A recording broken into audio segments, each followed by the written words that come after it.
It's my first grocery haul of 2020, and this one is a doozy. I'll share with you all my frugal wins and fails in this haul. But all in all, my boy approves. This past Monday was Martin Luther King Jr. Day in the United States, and I had the day off work. So I decided to make this my grocery stock-up day for the month. The night before, I started out by looking in the freezer to estimate the amount of room that I have for stock-up items in case I found really good deals.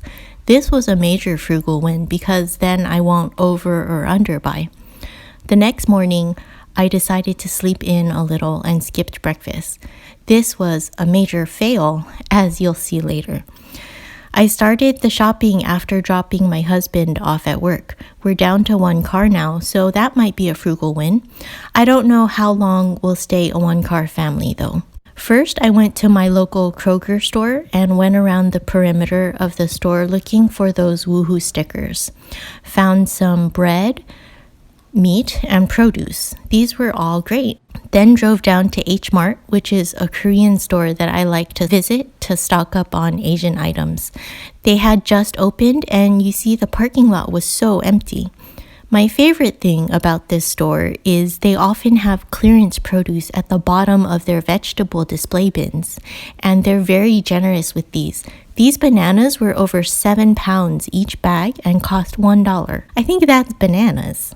I could tell from the texture of these bananas that they weren't overripe, they were actually just bruised. So I picked up 2 bags worth because I knew I could pick through the good parts and we could eat those just as fresh bananas, and then the more bruised parts we could freeze for smoothies. These bags also included 2 plantains, which I really wasn't sure what to do with, but I went online and saw that somebody made a soup out of them. I boiled them with some garlic and onion and was really pleasantly surprised that these are really delicious. I think I'll be buying plantains on purpose in the future. We ate the last of our medium grain rice, so needed to stock up on more of those. This is a 15-pound bag, which was $11.99. I also picked up a bag of mussels. Not sure what to do with those yet, but it looked very interesting. And my husband and son specifically asked for this beef, so I picked 1 package up. This will make at least 2 meals for them if I can combine it with enough veggies. Teenagers can really pack it away. I also like visiting their seasoning aisle to pick up the furikake for my son's sushi rolls. And soybeans because I want to make soy milk. All good so far, but I was really getting hungry at this point and started rushing and didn't check my receipt. But I charged on and went to the 99-cent store where I found 8-ounce packages of cheese for 99 cents. They had so many of these. My buy price for cheese is $2 or less per pound, and I'll buy at least 6 months worth for the freezer. My son likes these corn tortillas, so I picked up a couple of packages. He loves to eat them with beans and guacamole for after-school snacks or just to wrap his meals in. Bagels have been $1.99 at the 99-cent store for a while, so I was surprised to see these bagels without the $1.99 sticker on them. They ended up being $1. I also picked up chili powder because we ran out, and also a bag of pinto beans. Next, I went to Grocery Outlet. I like coming here for specialty items like dairy-free creamers. Those don't usually have a high turnaround at normal stores and end up here for very low prices. Like this almond milk creamer. I bought 2. They also had this insane deal on the organic Aussie kefir. This will make a great addition to my son's smoothies. My husband eats sausage and lentils for his lunches, and we were low, so I picked up 2 of these. He's not tried this particular brand before, but he's generally not picky as long as it's sausage. These 2 packages will make a month's worth of lunches for him. For most stores, I don't visit the middle aisle unless I'm looking for something specific. Grocery Outlet is an exception because I never know what I'll find. They have their nosh aisle where great deals can be had sometimes. These Nutella single serves were 2 for $1, but I actually didn't want it for the food. I wanted it for the glass jar. I think the jar is so cute and potentially useful. I just couldn't figure out a good way to use this. And usually when this happens, I'll take a step back and look at the sell-by date of the product and consider how much they have left. This one expires in June this year, and they have tons left. So I think this one will last and maybe even go down in price as June approaches. I ended up not buying any, but let me know if you would buy this for the container and what you'd use it for. I need some ideas here. They had junk food galore at their last chance display area, where they have their very soon to be expiring items, but I passed those up despite my hunger. I think that's a win.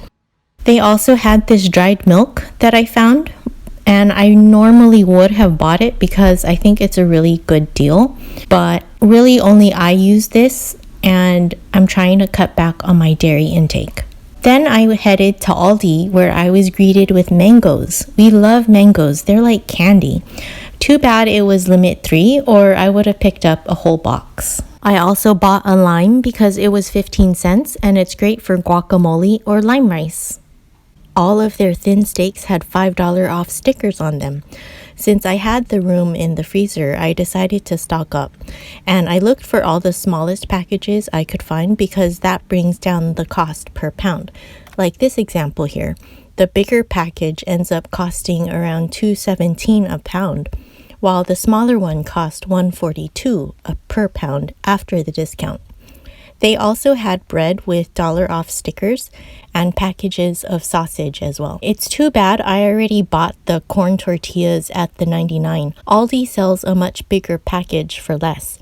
I made a note of it in my Google Sheets doc for the next time to try the Aldi version. If you've already tried these before, please let me know how they are. At Aldi, I spent a total of $60.62 for over 20 pounds of beef, 3 loaves of bread, 3 dozen eggs, sausages, mangoes, and a lime.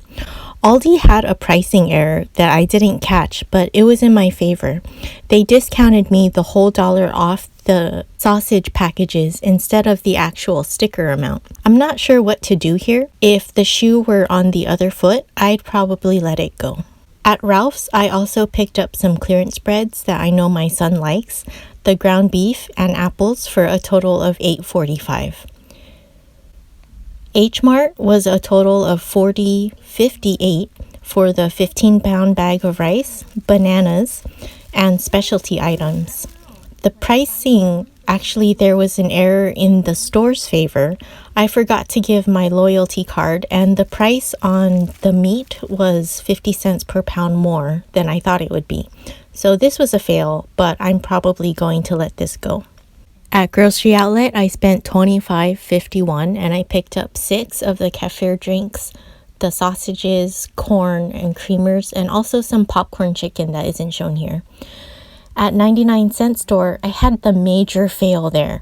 Due to my hunger, I was rushing and I basically shoplifted $35 worth of cheese. I was trying to be more efficient and placed 1 block of cheese on the belt, told the cashier I have 36 total, and left the rest in my cart.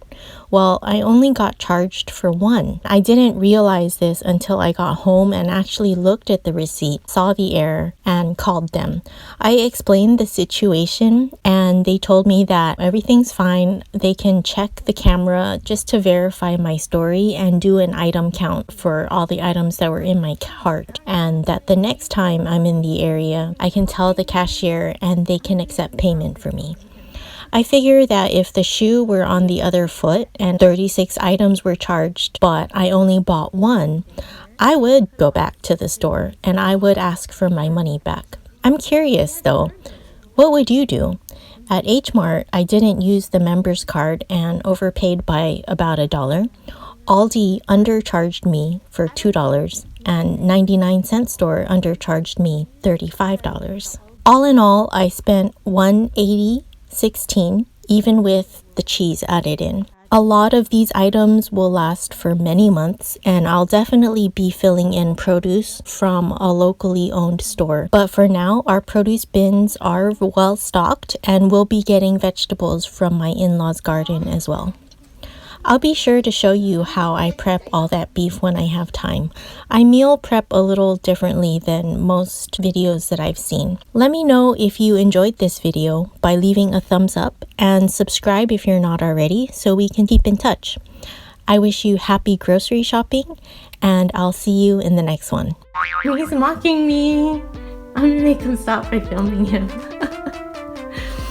These were cheaper at Aldi.